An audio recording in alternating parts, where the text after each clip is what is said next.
ओम शांति। हम लोग परसों जब चंडीगढ़ से पहुँचे आबू रोड पर, पूनम दीदी भी हमारे साथ थी।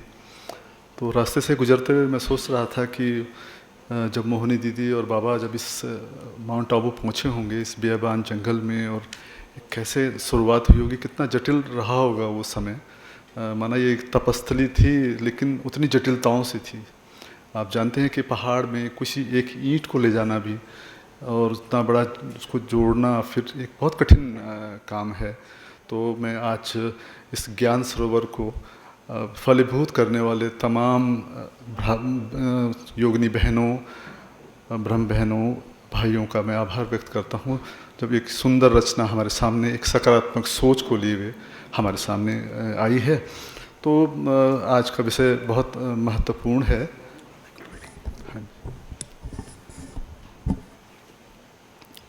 हम पत्रकारिता के एक बहुत चुनौतीपूर्ण दौर से गुजर रहे हैं। व्यवसायिता हावी है पत्रकारिता में। इससे प्रिलिमिनरी सेशन में हम लोगों ने शांति की आवश्यकता पे बात किया, और सिलू दीदी ने तब कहा भी कि एक शांति हमारा मानवीय स्वभाव है, एक आत्मा का स्वभाव है। लेकिन जब मैं देख रहा था तो 1936 में प्रजापिता ब्रह्म बाबा ने तब घोषणा की थी कि एक परमाणु युद्ध, जबकि तब उस समय में परमाणु जैसी कुछ घटनाएं तब थी भी नहीं, शोध इतने थे भी नहीं, लेकिन उन्होंने तभी घोषणा की थी कि आने वाला समय कितना चुनौतीपूर्ण होगा। और जैसे कि देशों के बीचों में रूस अमेरिका के बारे में उन्होंने अशांति के जो आज जो हम देख रहे हैं ईरान में, और आपका इजराइल और क्या गाज़ा में जो संघर्ष देख रहे हैं, उनकी उन्होंने पहले ही घोषणा कर दी थी। तो मेरा कहने का तात्पर्य यह है कि अशांति जो थी हमारे समाज में जो उपजी है, वो मानवीय स्वार्थों, मानवीय महत्वाकांक्षाओं और इन संघर्षों के बाद उपजी है। आज हम यहाँ एक पत्रकारिता के एक महत्वपूर्ण विषय पर मनन कर रहे हैं। ये हमारे लिए सुखद क्षण है कि इसी मई महीने में हिंदी पत्रकारिता के 200 साल पूरे हो रहे हैं। उदंत मार्तंड 30 मई 1826 में प्रकाशित हुआ था। तो उसके जो संपादक थे, ये कलकत्ता से अखबार प्रकाशित हुआ। तो उसके संपादक जुगल किशोर जी ने जो उसमें उन्होंने एक पंक्ति का उसमें उपयोग किया कि ये हिंदुस्तानियों के हित के हेतु है। तो उन्होंने पत्रकारिता के मर्म को बता दिया कि जो समाज के हित के लिए है, जैसे कि आज का हमारा विषय भी है, तो उसके अलावा पत्रकारिता कुछ हो ही नहीं सकती, उसमें अहित का भाव हो ही नहीं सकता। तो जब वो उद्घोष उनका था, तो हमें जो है बाएं दाएं सोचने की आवश्यकता नहीं है, जहाँ समाज हित है वहीं पत्रकारिता है। मुझे 1992 की एक घटना याद आ रही है। हरिद्वार में गुरुकुल कांगड़ी विश्वविद्यालय में देश के बड़े चोटी के पत्रकार प्रभास जोशी जी जनसत्ता के संपादक थे, और बल्कि उसके साक्षी हमारे गोपाल जी भी हैं। 40 साल से हम लोग पत्रकारिता में सक्रिय हैं, तो गोपाल जी भी साक्षी हैं उस बात के। उन्होंने एक बहुत अच्छी बात कही कि पत्रकारिता एक ऋषि कर्म है। जैसे एक ऋषि समाज के हित के लिए योगदान देता है बिना किसी स्वार्थ के, और सच माने तो माउंट आबू में इस संस्थान में, इस विश्वविद्यालय में जो भी कार्य हो रहा है वो एक ऋषि कर्म जैसा ही है। वो उसमें तप है, त्याग है, कई तरह के कष्टों को झेलते हुए हम लोग समाज हित की बात करते हैं। तो दो बातें उन्होंने और बड़ी महत्वपूर्ण की। मुझे प्रभास जी की बात आज भी आती है। उन्होंने पिछले सेशन में सुविधाओं की, वेतन की बात हो रही थी। उन्होंने कहा भी ये पत्रकारिता का पेशा एक ऐसा पेशा है कि घर फूंक तमाशा देखने वाला पेशा है। अगर बहुत सुख सुविधाओं में जीना है तो इस पेशे में आपको नहीं आना चाहिए। और दूसरी महत्वपूर्ण बात उन्होंने ये कही कि 1.5 पेज की जो प्रेस नोट आपके पास आता है, उसमें कहीं 1.5 लाइन की खबर छिपी हुई है। जो पत्रकार उस 1.5 लाइन की खबर को ढूंढ लेता है, वो सही मायनों में पत्रकार वही है। तो हमारे जो दिग्गज पत्रकार थे, अगर आप आज़ादी की पत्रकारिता पर नज़र डालें तो हमारे जो स्वतंत्रता आंदोलन है वो पत्रकारिता की अनुगूंज थी। उस समय किसी की सुख सुविधाओं का लोभ नहीं था। यहाँ मैं स्वराज अखबार का जिक्र करना चाहूँगा, इलाहाबाद से वो निकला था। 2.5 साल का उसका स्पान था, और उसके संपादकों को 150 साल की सजाएं हुई हैं। कईयों को काला पानी हुआ, कईयों को फांसी हुई। वहाँ वेतन नहीं था, अखबार में विज्ञापन क्या छपता था कि जो जौ की रोटी है और एक वो नारियल के जो कटोरी होती है उसमें पानी मिलेगा, एक संपादक की ज़रूरत है स्वराज को, और लाइन लगी होती थी। तो एक जज्बा है, और हम लोग भी जब पत्रकारिता में आए तो इसको सोच के है कि हम कुछ समाज के लिए कर पाएँ। नौकरी करने के लिए तो बहुत सारे पैसे हैं, यह पत्रकार के हाथ में एक बहुत बड़ी जिम्मेदारी भी होती है समाज में। आज जब हम तमाम तरह की जो विकृतियाँ देख रहे हैं वो व्यवस्था की विकृतियाँ हैं, और समाज में जो पराभाव है उसकी झांकी पत्रकार भी हमारे समाज से आता है। उसकी भी पारिवारिक आवश्यकताएँ होती हैं, उसकी पारिवारिक जिम्मेदारियाँ होती हैं। लेकिन जब समाज में गिरावट है तो वो गिरावट लोकतंत्र के तीनों स्तंभों में भी है, और चौथा स्तंभ कहे जाने वाले पत्रकारिता में भी है। विडंबना ये है कि समय के साथ साथ जैसे टेक्नोलॉजी चेंज हुई, और ये एक कृष्ण बिहारी मिश्र जी की किताब में मैं पढ़ रहा था, वो बहुत पहले उन्होंने कहा था कि वो घोषणा कर दी थी कि आने वाले समय में अखबार बहुत रंगों में होंगे, सजे हुए होंगे, लेकिन उसमें पत्रकारिता की आत्मा कम नज़र आएगी। और कमोबेश आज स्थितियाँ यही है। आज़ादी की बात देखिए, मैं जिस संस्थान से आता हूँ, ट्रिब्यून से, सरदार दयाल सिंह मजीठिया एक बहुत बड़े विजनरी स्वतंत्रता संग्राम, लाहौर कांग्रेस के बारे में अगर सुना होगा तो उन्होंने वहाँ उस कार्यक्रम की अध्यक्षता की थी। वही व्यक्ति था जिन्होंने पंजाब नेशनल बैंक की स्थापना की, और ट्रिब्यून जब उन्होंने बनाया तो उसके ट्रस्ट में उन्होंने अपनी पत्नी को भी नहीं रखा, ताकि मेरे पास ये ना लगे, आरोप ना लगे कि हम लोग किसी लाभ के लिए इसको काम कर रहे हैं। और आज मैं जब ट्रिब्यून में देखता हूँ तो वहाँ जो समृद्धि एक अधिकारी के घर में दिखाई देती है, वो एक मैसेंजर चपरासी के घर में भी दिखाई देती है। कई मेरा जो चपरासी नीचे था वो इनकम टैक्स पे ही था, अभी भी है। तो ये संस्थान हमारा, मुझे तो गर्व होता है कि एक चंडीगढ़ जैसा खूबसूरत शहर और वहाँ पे ट्रिब्यून जैसे संस्थान में मैं काम कर रहा हूँ, तो ये मेरा सौभाग्य है। और वास्तव में कोई भी क्षेत्र हो वो त्याग और तपस्या मांगता है।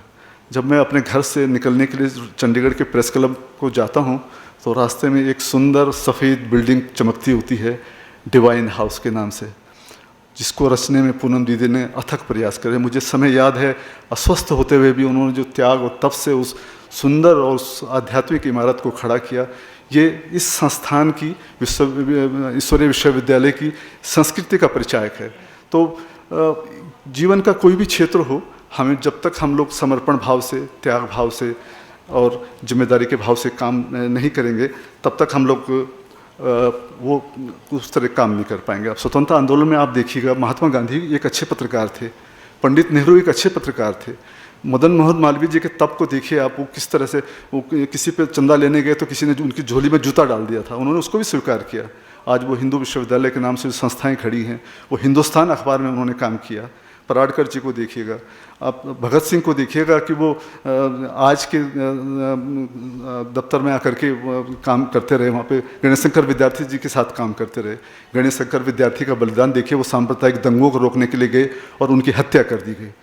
हरिद्वार में गुरुकुल कांगड़ी पत्रकारिता में, वहाँ गुरुकुल के वीरों ने धर्मयुग से लेकर के और तमाम तरह के पत्र, नोभा टाइम से लेकर के संपादकों के दायित्व निभाए। और स्वामी सदानंद जी जिन्होंने आज़ाद गुलामी के पीरियड में अलख जगाई, समाज बदलाव की, सामाजिक परिवर्तन की, दिल्ली में उनकी हत्या कर दी गई थी।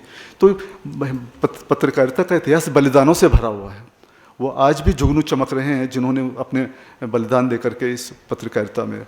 हुआ क्या है कि आज़ादी के बाद जब बड़ी पूंजी अखबारों में आई तो पूंजीपतियों ने इसमें निवेश किया, एक कॉर्पोरेट हाउस के रूप में न्यूज़ ये डेवलप हुए। तो वहाँ पे पत्रकार भी सुविधाभोगी हो गए, और जब वो सुविधा हो गई, मोटे मोटे वेतनों में गए, तो उन्होंने अपनी कलम की आज़ादी खोई है। और ये फिर ये हुआ कि वो धीरे धीरे जो शोषण का तंत्र विकसित हुआ उसमें वो भी शामिल हो गए। ऐसा नहीं है कि सारी पत्रकारिता, आम आज की डेट में राजनीति में कह दिया जाता है कि बिका हुआ मीडिया है, फलानी चीज़ें हैं। आज भी लाखों लोग अखबार के दफ्तरों में अपनी रात काली कर रहे होते हैं, रात 12 बजे 1 बजे घर लौटते हैं, परिवार को समय नहीं दे पाते हैं। तो वो अब जहाँ तक उनकी कोशिशें होती है, फील्ड में लोग काम कर रहे हैं, लेकिन ये है कि जब छोटे कस्बे में एक संवाददाता को वेतन नहीं मिलता, वो अपने बच्चों को घर नहीं चला सकता, तो वो जो है हट जाता है उस फील्ड से। उसकी जगह ऐसा व्यक्ति ले लेता है जिसके कि वेस्टर्न इंटरेस्ट हैं, उसका धंधा कोई और है, लेकिन वो कलम उठा लेता है। और कलम उठा लेता है तो निश्चित रूप से फिर वो इस पत्रकारिता के साथ न्याय नहीं करता है। तो सामाजिक, पिछले सत्र में ये बात उठी थी कि सरकार ने कुछ नहीं किया। सरकार जब कुछ करेगी तो उसकी कीमत वसूलेगी। सरकार करना पत्रकारिता के लिए, सरकार के लिए हम लोग, हमें कहना भी नहीं चाहिए, क्योंकि हमारी वो स्वतंत्रता खत्म हो जाएगी। पत्रकारिता का उद्देश्य जनहित के मुद्दों को उठाना है, लोकतांत्रिक चेतना को जगाना है, ताकि वो समाज में उसकी व्यक्तिगत समस्याओं को उठाना है। बड़ी उम्मीद से लोग देखते हैं, लेकिन आज मीडिया को सोचना होगा कि क्या हम सुबह की चाय में जिस तरह से लोग पहले अखबार का इंतज़ार करते थे, आज भी कर रहे हैं? आज उसकी विश्वसनीयता है? हम लोग इलेक्ट्रॉनिक मीडिया में जो तेज़ी दिखी गई वो कारोबार की तेज़ी थी, और वो तेज़ी के टीआरपी के खेल में जो कुछ उन्होंने किया कोई बहुत अच्छा नहीं था। आम आदमी के विश्वास उसमें ठेस पहुंची। लेकिन आज भी जितने भी सर्वे आते हैं वो बताते हैं कि प्रिंट मीडिया की विश्वसनीयता आज भी कायम है। वो शब्दों की महक जो एक कागज़ में उभरती है वो हमारी एक स्मृतियों में रहती है, हम सहेज के रखते हैं। मुझे ध्यान है जब मैं अमर उजाला में था तो हमारा जब सर्वे करने कोई चमोली रुद्रप्रयाग के इलाके में गया तो लोगों ने वो अखबार की जो कटिंग थी उनके सरोकारों से जुड़ी हुई उन्होंने फ्रेम करके लगाई हुई थी। लोगों का विश्वास था। मुझे सौभाग्य मिला पिछले दिनों पत्रकारिता के तीर्थ सप्रे संग्रहालय भोपाल में मुझे राज्यपाल ने वहाँ सम्मानित किया था, तो मैंने वहाँ विरासत देखी। तो वो हर एक पत्रकार को वहाँ जाना चाहिए। और वहाँ श्रीधर जी हैं, विजय श्रीधर ने, उन्होंने 3 खंडों में पत्रकारिता का 200 साल का इतिहास अंकित किया है। तो वहाँ बड़ा गहन मंथन इस बात को लेकर हुआ। तो बदलते समय के अनुसार आज हम डिजिटल मीडिया के दौर में देख रहे हैं। मैं एक पिछले दिनों भास्कर का अखबार में एक लीड छपी हुई थी कि 2.5 करोड़ यूट्यूब चैनल हैं, लेकिन जवाबदेही क्या कौन तय करेगा? सुबह सुबह चैनल खोलते हैं, देखते हैं खबर आ रही है, शाम तक पता लगता है खबर ही गायब हो गई है। तो हमें सबसे बड़ी बात है, जैसे कि आज का विषय हमें सचेत कर रहा है, हमें नागरिकों को सचेत करना होगा कि क्या सही है क्या बुरा है। अब जो चैनल है वो थोड़ी तय करेगा कि पाठक क्या खबर करे। आज जो एल्गोरिथम है, जो टेक्निकें हैं वो तय कर रही हैं कि किस तरह की खबरें आएंगी। कहाँ सोचिए किसी जगह दंगा होता है, और ये बहुत खतरनाक परिस्थिति है। लोग सोशल मीडिया की तारीफ कर रहे हैं, लेकिन उस संस्था की सबसे बड़ी घातकता ये है कि उस संस्था में कोई संपादक नाम की संस्था नहीं है, और इतना अश्लील और इतना बधेस उसमें है कि हमारे बच्चे आज बिगड़ रहे हैं। मैं तो यहाँ इस मंच से चर्चा करूँगा कि ब्रह्म कुमारी संस्थान की तरफ से, विश्वविद्यालय की तरफ से, देश के राष्ट्रपति, क्योंकि राष्ट्रपति हमारे इस परिवार से लगातार जुड़ी रही हैं, प्रधानमंत्री से भी इस पर करें, जो हमारे यौन इच्छाओं का विस्फोट है पूरे देश में, उसको रोकने के लिए एक बहुत महत्वपूर्ण कदम उठाने की ज़रूरत है। कि इतना अश्लील आ रहा है आज की डेट में, ना शिक्षक बच्चों को शिक्षा दे पा रहे हैं, ना माँ बाप दे पा रहे हैं, उनको वो मोबाइल शिक्षा दे रहा है, जिससे कौन संचाल रहा है। सुबह के समय आने वाले गुड मॉर्निंग के संदेशों को आप देखिए, आपने कितने बनाए हैं, कौन उनको भेज रहा है? अपने वेस्टर्न इंटरेस्ट की वजह से भेज रहा है। हर राजनीतिक दल का अपना सोशल मीडिया हैंडल है, सिर्फ कि आपका वोट कब जाना है उसने। तो इतनी साक्षरता, जागरूकता और इतनी विवेक हमें नागरिकों में जगाना होगा कि वो समझ सकें कि असली क्या है और नकली क्या है। लेकिन फिर भी उन्हें प्रिंट मीडिया पे भरोसा करना पड़ेगा। आज भी इसमें एक खबर जब अखबार में जाती है तो कई चरणों से गुजरती है। वहाँ सब एडिटर है, सीनियर सब एडिटर है, चीफ सब एडिटर है, न्यूज़ एडिटर है, एडिटर है, और उसमें कानूनी पक्षों को देखते हैं, सूंघते हैं कि इस खबर में कहीं रिपोर्टर का इंटरेस्ट तो नहीं है। जब इतने चरणों से खबर जब पहुंचती है तब जाकर की उम्मीद की जा सकती है कि एक विश्वसनीय खबर आएगी। भले ही वो आपके पास सुबह पहुंचती है, लेकिन वो कई चरणों से फिर पहुंचती है। और सबसे बड़ा संकट प्रिंट मीडिया के सामने ये है कि आपके हाथ में जो सुबह एक अखबार आता है, जिसे आप 4 रुपये में देने में, 5 रुपये देने में हॉकर से झेझे करते हैं, उसकी कॉस्ट 20 से 25 रुपये के आसपास आती है। कागज़ इतना महंगा हो गया, हम फोटो स्टेट भी कराते हैं तो 2 रुपये का आ जाता है, 4 रुपये का आ जाता है। तो उस कमी को पूरा करने के लिए विज्ञापनों का सहारा लिया जाता है। वो विज्ञापनों का दबाव है, लेकिन वो सामाजिक सरोकारों की कीमत पर नहीं होना चाहिए कि हम लोग जो है अपने मूल्यों से समझौता करें। और नहीं कर भी रहे हैं, बड़े समाचार नहीं भी कर रहे हैं, लेकिन कुछ लोग हैं जो इस तरह की व्यापारिक नीतियों को, वो जो विज्ञापन है, जो व्यावसायिकता है, वो उसको प्रभावित करती है। लेकिन हमारा मीडिया का दायित्व है कि हम जनहित में लोकतांत्रिक प्रणाली को हम लोग कैसे सशक्त बनाएं, वो ताकि जो फ्रीबीज के चक्कर में हमारे वोटर जो अपने वोटों को दे देते हैं वो ना दें। ये वैसे हमारी विडंबना ही है कि हम अमृत काल में भी अपने वोटरों को इतना जागरूक नहीं बना पाए कि वो अपने वोटों को जो है विवेकशील ढंग से उसका जो है उपयोग कर सके। तो चुनौतियाँ पत्रकार हर जगह निभा रहे हैं। पूरी दुनिया में इस समय 300 पत्रकार जेल में हैं, और गाज़ा के संघर्ष, यूक्रेन संघर्ष में देखें कम से कम 150-200 पत्रकारों ने अपनी जान गंवाई है। और गाहे बेगाहे छोटी जगह घटनाओं में प्रतिरोध के कई मामले सामने आते हैं, जहां उनका प्रयास होता है वो करते हैं। लेकिन जब से सोशल मीडिया हावी हुआ है, आर्टिफिशियल इंटेलिजेंस का उपयोग, अब मुझे कई दफ़े लेख ऐसे आते हैं कि पता ही नहीं लगता कि किसने क्या एक मेरे पास सीए आए, वो कहता मैंने किताब लिखी है, आर्टिफिशियल इंटेलिजेंस से लिखी है, और 800 पेज की किताब लेकर के आए। अब वो क्या लिखेंगे? आर्टिफिशियल इंटेलिजेंस अपने आप से मैटर क्रिएट थोड़ी करेगी, वो जो गूगल में जो मैटर बना हुआ है उसी को जोड़ तोड़ करके वो आपके सामने प्रस्तुत कर देगी। मौलिक चीज़ तो नहीं खत्म हुई। अच्छे अच्छे कलाकार इसके सामने संकट खड़ा हो रखा है, जीवन की साधना लगाते हैं कला में, वो AI से बना करके उसको उठा करके हेर फेर करके वो आपके सामने कर, ये मौलिकता का संकट पूरे देश के सामने इसको लेकर के आएगा। भ्रम होता है कि सच झूठ है या झूठ सच है। निर्णय कर पाना बहुत विवेकशील होने की ज़रूरत है उसमें। तो आज जब से पत्रकारिता एक न्यूज़ इंडस्ट्री के रूप में उभरी है और व्यावसायिकता उसमें हावी है, तो उसमें विश्वसनीयता का संकट हमारे सामने पैदा हुआ है। लेकिन पत्रकारिता का सीधा सा सिद्धांत है कि पत्रकारिता जनता के हित के लिए है, पत्रकारिता किसी का अहित नहीं कर सकती। गांधी जी ने भी इस बात आगाह किया था कि ये विडंबना है कि जिनको सुधारना चाहिए उनका इशारा राजनीति की तरफ था, वो लोग ही सुधारने का प्रयास नहीं कर रहे हैं। रास्ता बड़ा कठिन है, लेकिन पत्रकारिता के भीतर से ही लोगों को प्रयास करना होगा कि पत्रकारिता के स्तर को, इसकी गुणवत्ता को, इसकी विश्वसनीयता को हम लोग कैसे सुधारें। कल हम लोगों को जो बैग मिले थे उसमें 2 शब्द लिखे हुए थे कि बी होली बी योगी। तो वो बहुत उसमें गहरा संदेश था कि हम लोगों को पवित्र भाव से जीवन मूल्यों के साथ में और एक योगी की तरह साधना, योगी जो होता है एक साधक होता है, एक साधना होती है, लेकिन योगी होने का मतलब केवल ध्यान प्राणायाम नहीं है। उसके लिए यम भी चाहिए, उसके लिए नियम भी चाहिए, उसके लिए आसन भी चाहिए, उसके लिए प्राणायाम भी चाहिए, उसके लिए प्रत्याहार भी चाहिए, धारणा भी चाहिए, ध्यान भी चाहिए। फिर ही पत्रकारिता की समाधि हमारी दिखाई देगी। जब यम की बात करते हैं तो हमारे विचारों में अहिंसा होनी चाहिए, हम सत्य के पक्षधर होने चाहिए, हम अस्तेय की बात करें, हम ब्रह्मचर्य की बात करें, हम अपरिग्रह की बात करें। इसी तरह से नियम भी है कि हमारे जितने शब्दों में, विचारों में शुचिता होनी चाहिए, हमारे विचारों में संतोष होना चाहिए, हम में तप की भावना होनी चाहिए, हम में स्वाध्याय की भावना होनी चाहिए, हमारे में ईश्वरीय प्रणयधान होना चाहिए कि हम अपनी जो भी उपलब्धियां हैं वो ईश्वर को दें कि भाई ये आपका योगदान है, उससे हम लोगों का हुआ। और प्रभा दीदी कल थी, उन्होंने एक बहुत महत्वपूर्ण बात कही कि हमें स्वधर्म को नहीं भूलना चाहिए। तो एक पत्रकार को भी अपना स्वधर्म नहीं भूलना चाहिए कि हम लोग किस उद्देश्य से पत्रकारिता आए हैं।